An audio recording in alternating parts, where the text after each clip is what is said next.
오늘은 엘리사벳에 대해서 저희가 묵상하는 시간을 가져보려고 해요. 그 전에 제가 마리아에 대한 교훈 하나를 먼저 이야기 드리고 엘리사벳의 특징에 대해서 5가지를 좀 이야기 드리는 시간을 갖겠습니다. 뭐 이렇게 얘기해봤자 어제랑 설교 시간은 비슷하니까 걱정하지 않으셔도 되고요. 마리아에 대해서 어제 묵상을 하다가 제가 깨달았던 게 있는데요.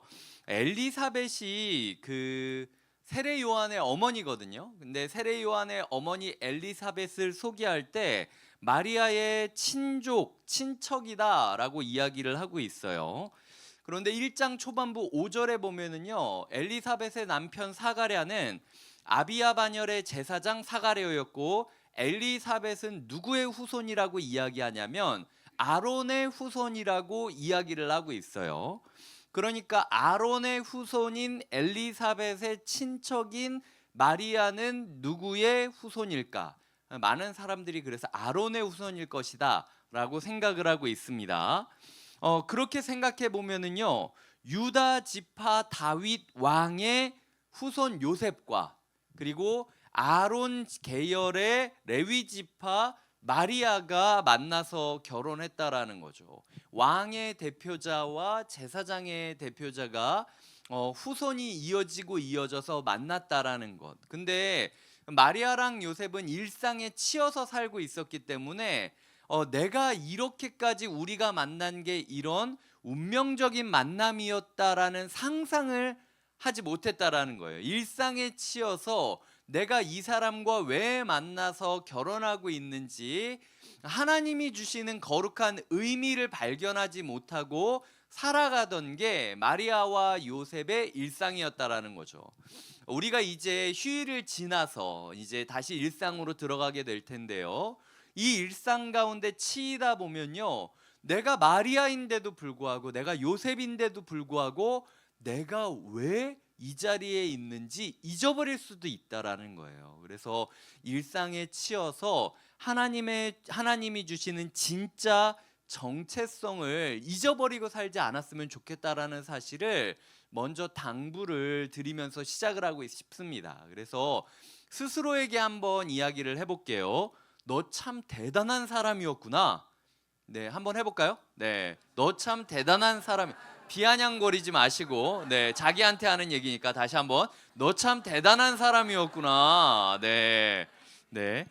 우리는 참 하나님이 부르신 대단한 사람이라는 것이죠. 천사 가브리엘은요, 마리아에게 엘리사벳을 소개하고 있어요. 마리아의 틀과 마리아의 인생의 그림을 산산조각 내시고 하나님의 꿈과 하나님의 그림을 제시하기 위해서 하나님이 누구를 필요로 하셨느냐? 엘리사벳을 필요로 하셨다라는 거예요. 그리고 하나님이 누굴 믿고 있었느냐? 엘리사벳을 믿고 있었다라는 거예요. 저 사람이 없으면 내 말을 지금 마리아가 믿는다라고 고백은 하지만 실제로 그게 삶으로 이어지지는 않을 거라고 확신하고 있었고, 그리고 동시에 엘리사벳만큼은 내 증인이 되어줄 것이다라는 신뢰도 있었다라는 거예요. 엘리사벳은 하나님께 그런 신뢰를 받는 사람이었다라는 겁니다. 맨날 우리가 하나님, 저는 하나님을 믿습니다, 하나님 저 버리지 않았죠, 요 정도로 만족하는 게 아니라 우리 마음 가운데 하나님께서 너 믿는다, 모든 사람들이 내 그림을 이해하지 못하는 그때에도 나는 너를 증인으로 세우고 싶다라고 이야기할 정도로 난 진짜 너를 믿고 있어 라고 이야기하는 사람이 되고 싶다라는 꿈을 꾸시며 살아가야 된다라는 거예요. 엘리사벳이 없었다면 마리아가 말씀을 믿었을 수 있을까? 순간은 믿었을 수 있겠죠. 왜냐하면 천사가 떠나가기 전에 마리아가 믿는다, 나는 여종이다 라고 이야기를 했으니까요. 하지만 그 다음 모습을 보면요, 마리아의 마음이 흔들리는 게 느껴져요. 마리아가 진짜 내가 예배 중에 이렇게 아멘이라고 하기는 했는데 이게 맞나? 라는 생각이 들어서 특별한 행동이 나오는데 39절에 보면 일어나 빨리 산골로 가서 유대 한 동네에 이르렀다라고 이야기를 하고 있습니다. 39절을 다시 띄워드릴 테니까 같이 한번 읽어주셨으면 좋겠습니다. 시작. 이때에 마리아가 일어나 빨리 산골로 가서 유대 한 동네에 이르러.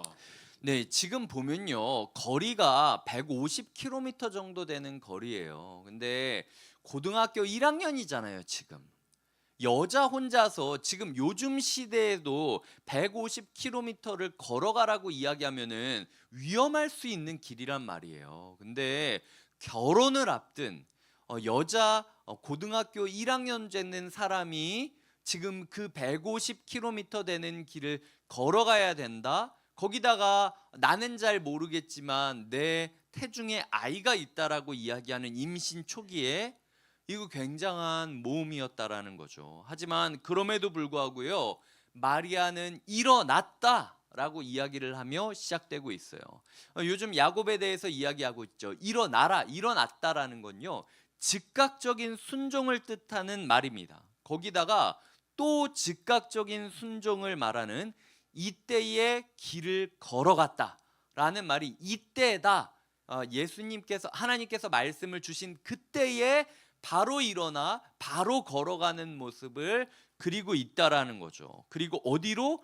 산지로 빨리 이르렀고 유대 한 동네에 이르렀다라고 이야기를 하면서 진행되고 있습니다. 일어났다, 이때에 가다, 그리고 빨리 이르렀다라고 이야기를 하는 거죠.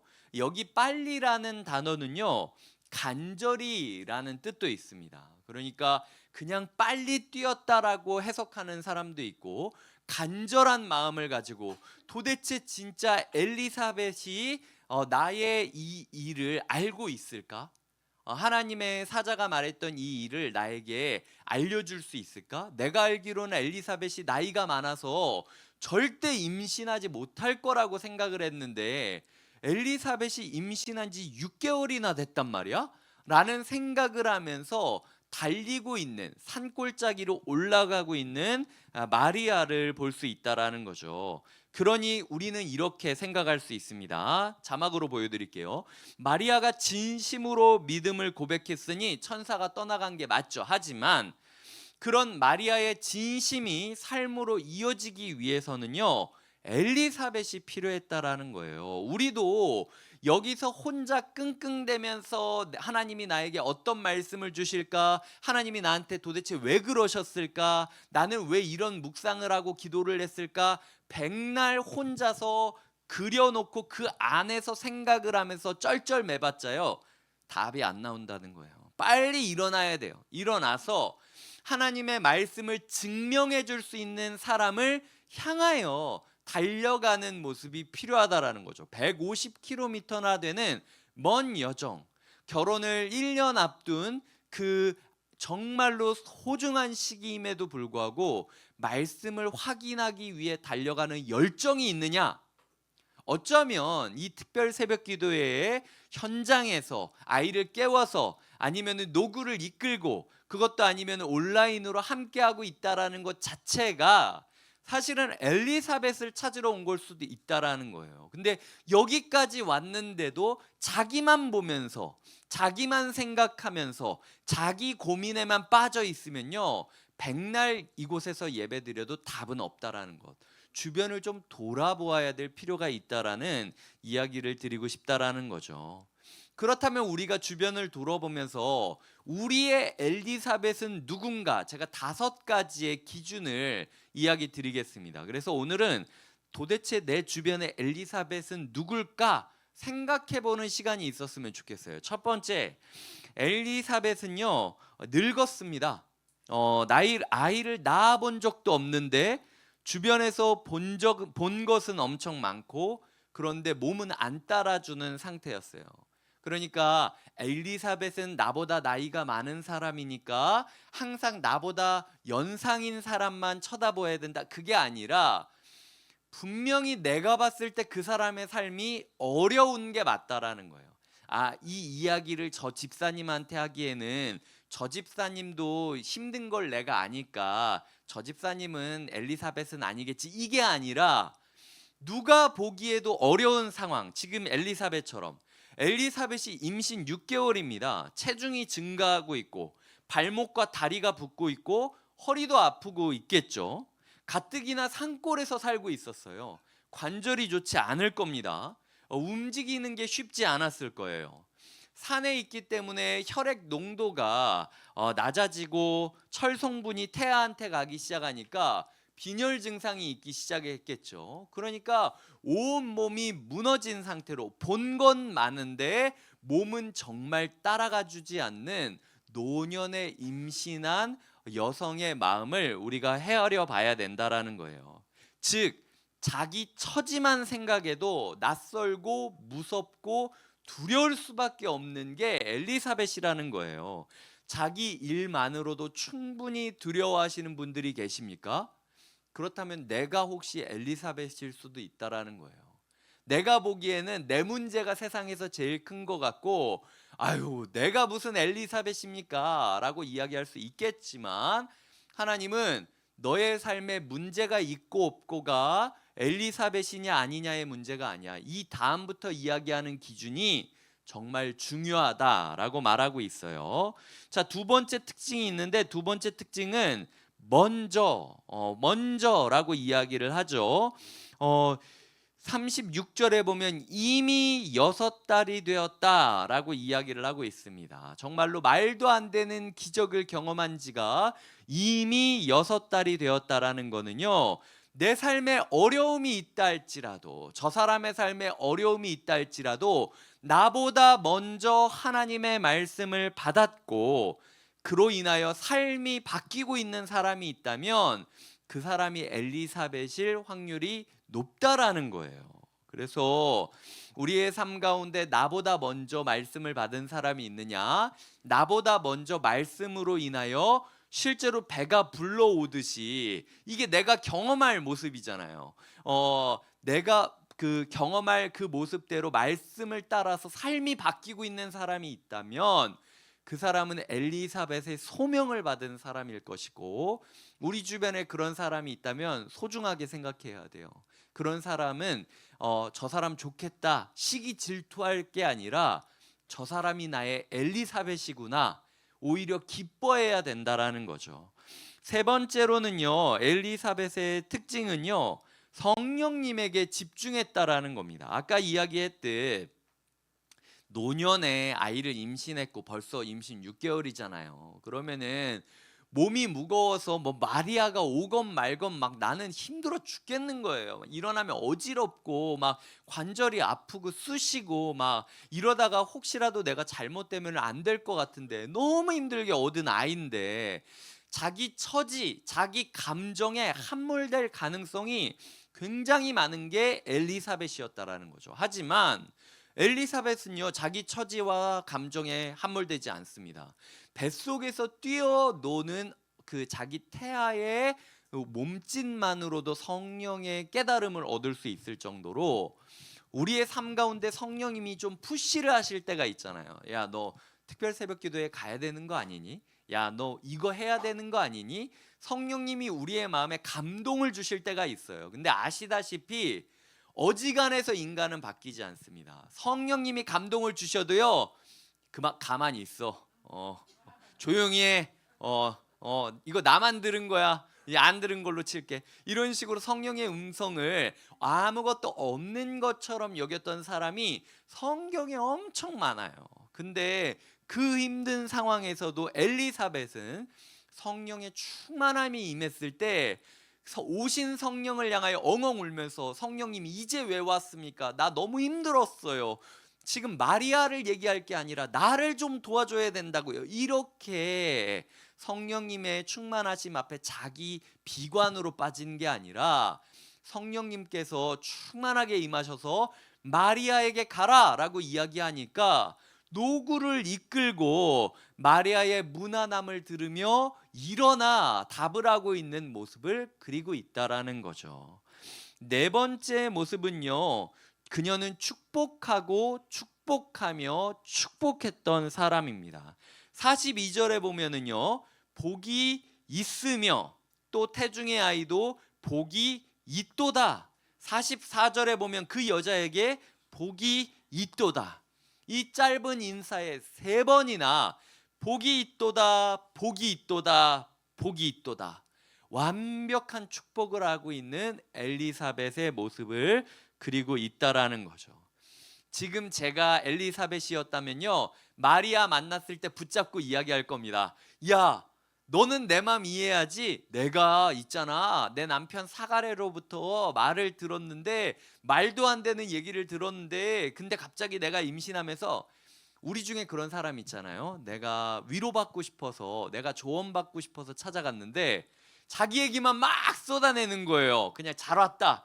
내 얘기는 들어주지도 않고, 근데 사실 있잖아, 집사님, 내가 있잖아, 내가 어렸을 때 이랬고, 내가 이랬고, 내가 지금 이렇게 살고 있고, 자기 자랑만 듣고 끝날 수도 있는 게 우리의 대화 가운데 있는 건데요.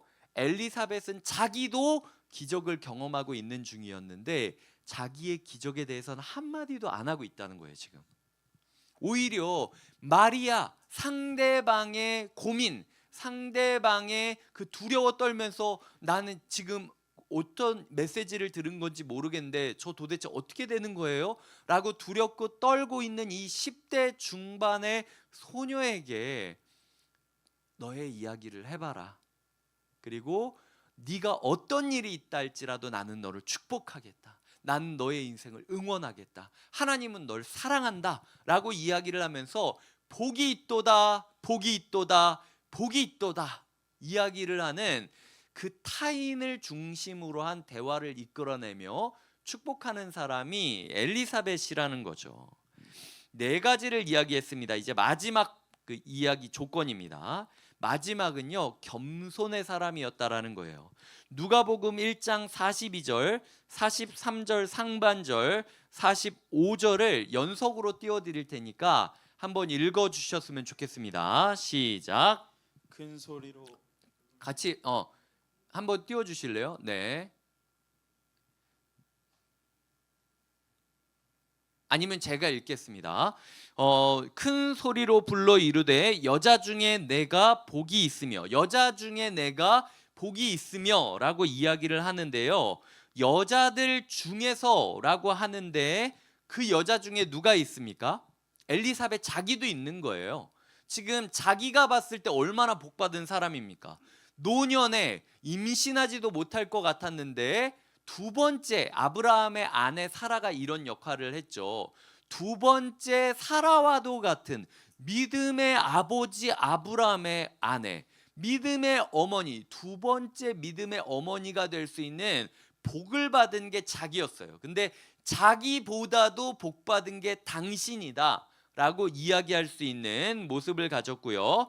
43절에 보면 내 주의 어머니라고 부릅니다. 지금 나이가 많죠. 지금 엘리사벳이.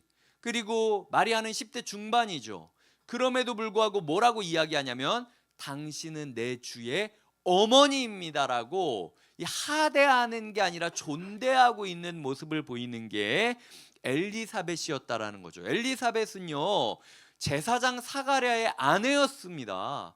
소위 말해서 엄청나게 유명하고 전국에서 다 아는 목사님의 아내분이었다라는 거예요. 그럼에도 불구하고 자기 먼 친척 마리아를 보면서 그 마리아가 내 주님의 어머니다라고 존대하고 있는 겸손을 보이고 있다라는 거죠.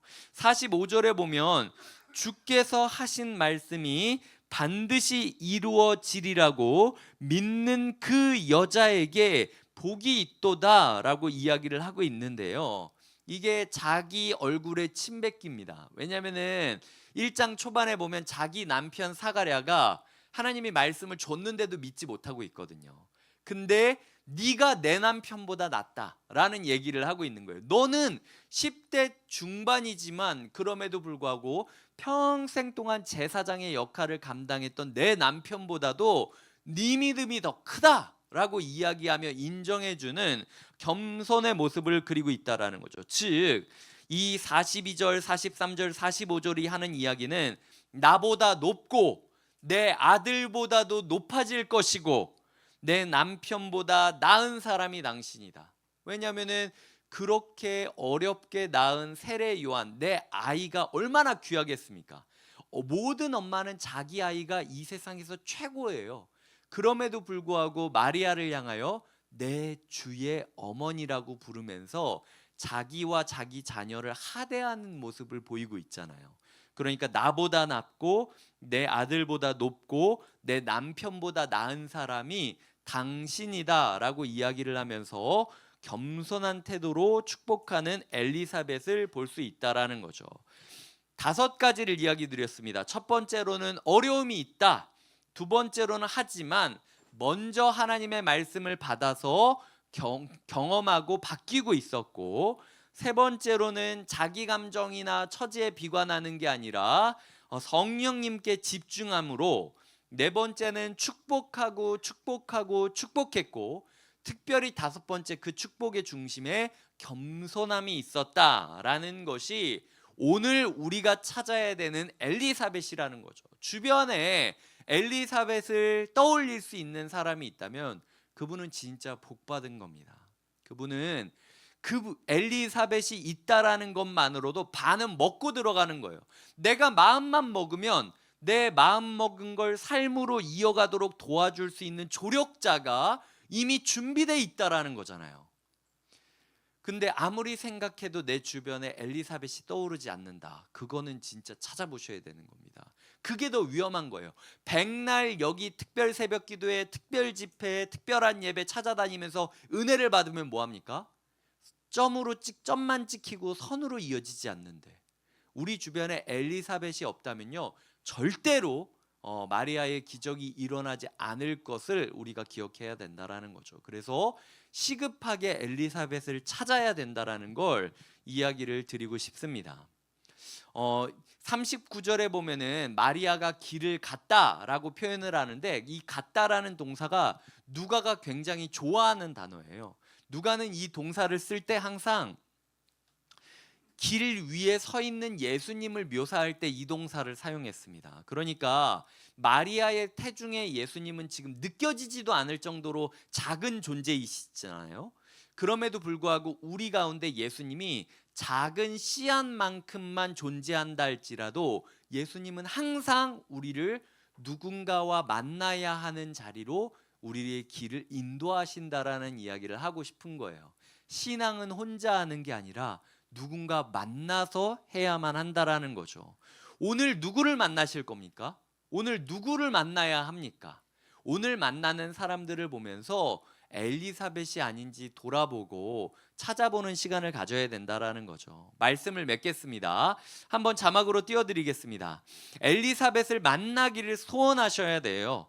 엘리사벳에게 감사를 표하셔야 됩니다. 동시에 엘리사벳이 되어 주셔야 됩니다. 이 기도 자리에 나와서 하나님 저는 잘 모르겠고요, 제 문제만 해결됐으면 좋겠습니다라고 기도하면 안 된다라는 거예요. 어쩌면 나는 마리아의 소명이 아니라 엘리사벳의 소명을 받았을 수 있다라는 거죠. 하나님께서 내가 아니면 약속을 증명받을 수 없는 누군가를 내 주변에서 어슬렁거리게 하고 있을 수도 있다라는 거예요. 그러니까 꿈의 동료가 되어 주셔야 되고 격려자가 되어 주셔서 겸손한 축복자로 서시는 것, 이것이 하나님께서 원하시는 삶의 모습이라는 거죠. 성령님은 우리가 축복받기를 원하십니다. 믿으십니까? 성령님은 우리를 축복의 사람으로 세워 가실 겁니다. 결단하시겠습니까? 이 소망과 결단이 필요하다라는 거죠. 제가 특별히 한 가지 당부드리는 건, 혹시라도 신앙생활을 하면서 마음 가운데 주연에서 밀려난 엑스트라로 자기를 여기시는 분이 있다면 그분 회개하셔야 됩니다. 하나님께서 엘리사벳에게 이런 큰 기적을 행했을 때 엘리사벳 마음 가운데 내가 인생의 주인공 같다라는 느낌이 들지 않았겠습니까? 6개월도 지나지 않아서 진짜 주인공을 마주하게 됐을 때 엘리사벳은 절대로 절망하지 않았어요. 신앙생활을 하면서 교회 안에서 보시다 보면 왕년에 잘 나가시는 분들이 노년이 되어가지고 마음이 무너져서 자괴감과 열등감 가운데 괴로워하시는 경우를 봅니다. 왕년 이야기하지 마세요. 지금 엘리사벳의 축복을 받은 겁니다. 지금이 아니면 내가 이미 말씀을 경험했던 그날의 축복의 경험이 아니면 다른 사람들을 축복해 줄 수 없는 엘리사벳의 사명을 받고 지금 이 자리에 서 있는데, 나는 나이 들었기 때문에 뒤에 있어야 된다, 난 나이 들었기 때문에 할 게 없어서 이걸 하는 거다라는 식으로 하나님이 주신 이 거룩한 사명을 아무것도 아닌 것으로 여기신다면요, 그거야말로 저주받아야 되는 거고, 그거야말로 회개해야 되는 겁니다. 자기 감정과 자기 상황에 빠져 계시지 마시고 지금 내가 아니면 축복받을 수 없는 누구를 향하여 겸손하게 축복하며 다가가 주셔야만 가정이 살고 교회가 살고 사회가 살 수 있다라는 거예요. 이 시대 가운데는 어른이 없습니다. 노인은 많지만 사람들이 믿고 따를 수 있는 어른이 없다라는 거예요. 우리 교회엔 어른이 필요하다라는 거예요. 내가 나이 들었기 때문에 없어져야 될 존재로 여기는 게 아니라 내가 나이 들었기 때문에 나만이 할 수 있는 역할이 있다라는 걸 인정하시며 축복자로 세워지는 어른이 넘쳐나는 곁에 있는 교회가 되기를 함께 꿈꾸며 기도해 주시기를 바랍니다.